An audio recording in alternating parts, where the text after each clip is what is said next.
David Smith here with another flipped classroom math video. A few tips before we start. Remember that you can speed up or slow down the playback if that helps you follow along. You can also pause the video at any point to catch up with your notes or to try the problems before I explain. Lastly, you could turn on the captions and follow along with my words on the bottom of your screen. Today's topic, independent compound events with trees. So now we're going to start using our rule from the last lesson where we calculate probabilities by multiplying, and we're going to add some information to our trees so we can very quickly and easily use that tree to calculate the probabilities of a lot of different things. So let's get started. Our situation for this example is going to be two bags of marbles, bag A and B. And you can see I've got different colored marbles in different bags and different amounts. So it's going to be a little bit complicated, but nothing you can't handle. Okay, so let's do that. My first branches are just two because I have two colors in this bag. So I have green and yellow. So let's go with green on top and yellow on the bottom. Now, before I go further, I'm going to put the odds or the probability for each of these outcomes. So green, there's 3 greens, so it's 3 out of 5.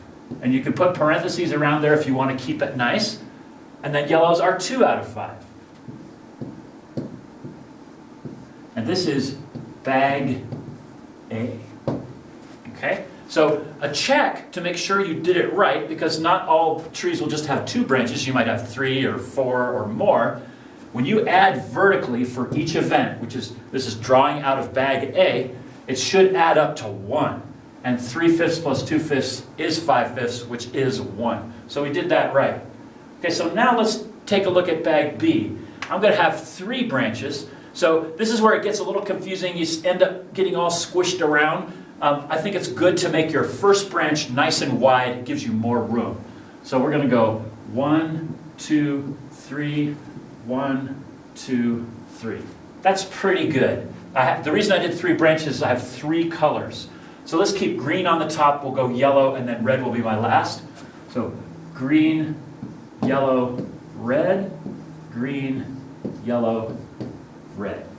Okay, now I need to add the odds. So in this bag, I have 2, 4, 6, I have 7 marbles, and I have 1, 2, 3, 4 greens. So green will be 4 out of 7. Yellow, I have just 1 marble that's yellow in this bag. So this is 1 over 7. And then finally my reds, I have 2, so that will be 2 over 7. Now, it's going to be the same odds for these 3, but let's just check and make sure we did that right. 4/7 plus 1 is 5/7 plus 2 more is 7/7, so that's good. So I'm just going to transfer these down. 4 out of 7, 1 out of 7, and 2 out of 7. Okay? So that tree is totally ready to go to calculate any situation coming from these 2 bags. If I pick 1 marble from each, we can use that tree to calculate anything.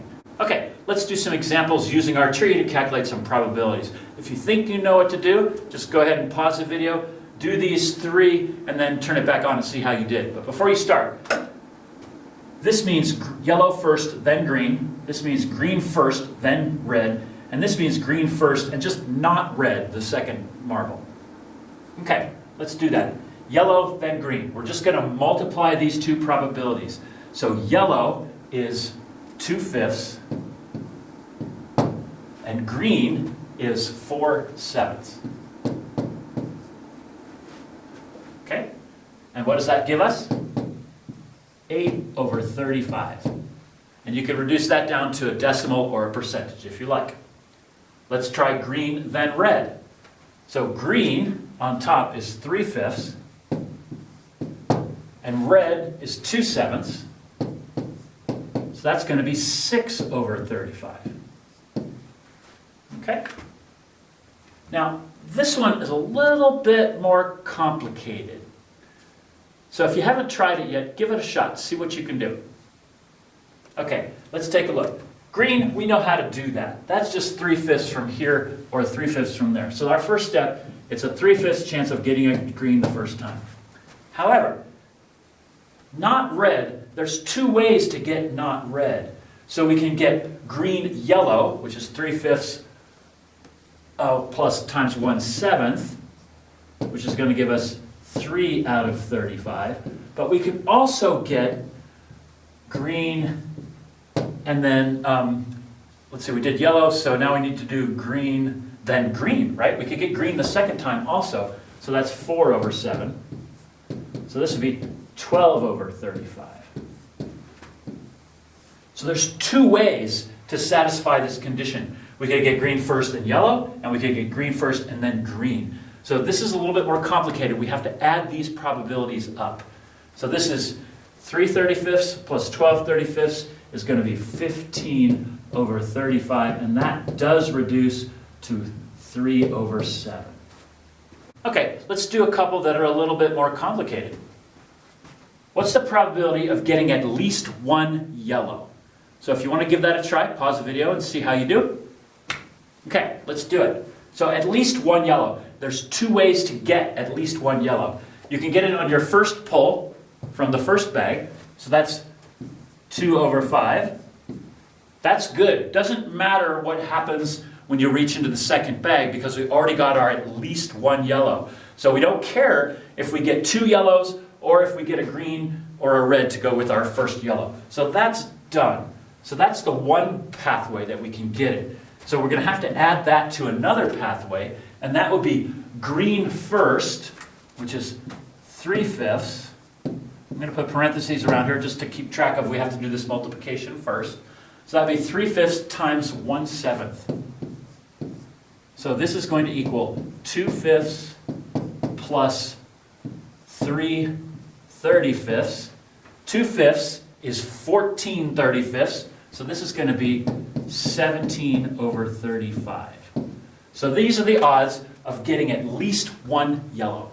Okay? There's two ways, and it's a little complicated. And you have to remember your order of operations. Got to multiply that first before we can combine. Okay, now do this one. Two yellows. This one I think is actually a little easier than that one.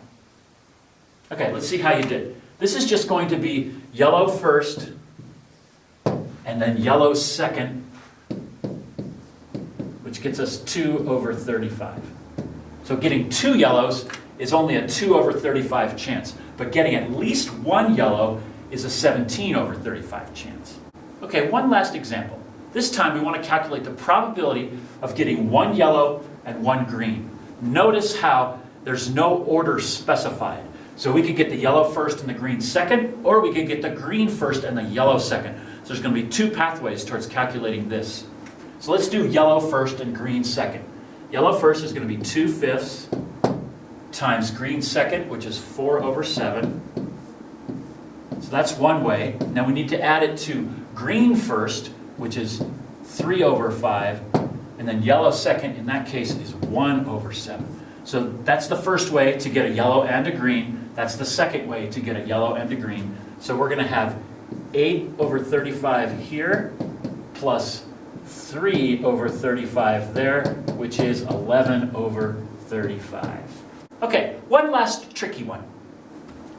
What is the probability of getting exactly one yellow?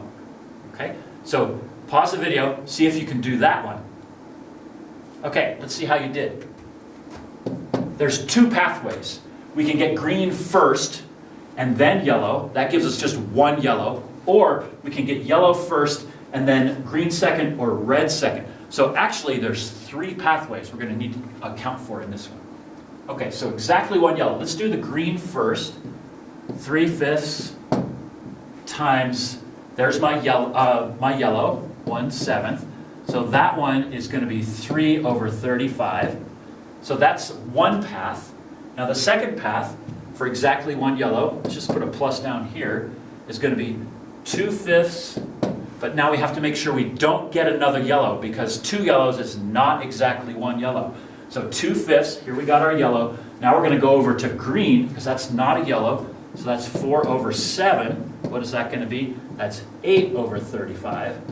And then the third path to exactly one yellow, let's add that on there, is yellow first, and then not yellow second. What do we have? We have 2/7 for red, so that's 2/7, which is 4/35.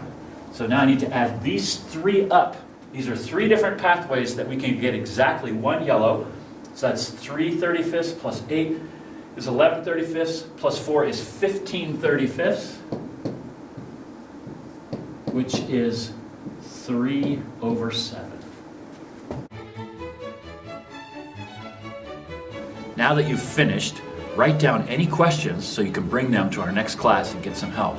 Remember that you can always watch the video again to improve your understanding. If you enjoyed it, please click the like button down below, and if you'd like to help me grow my YouTube channel, please click subscribe.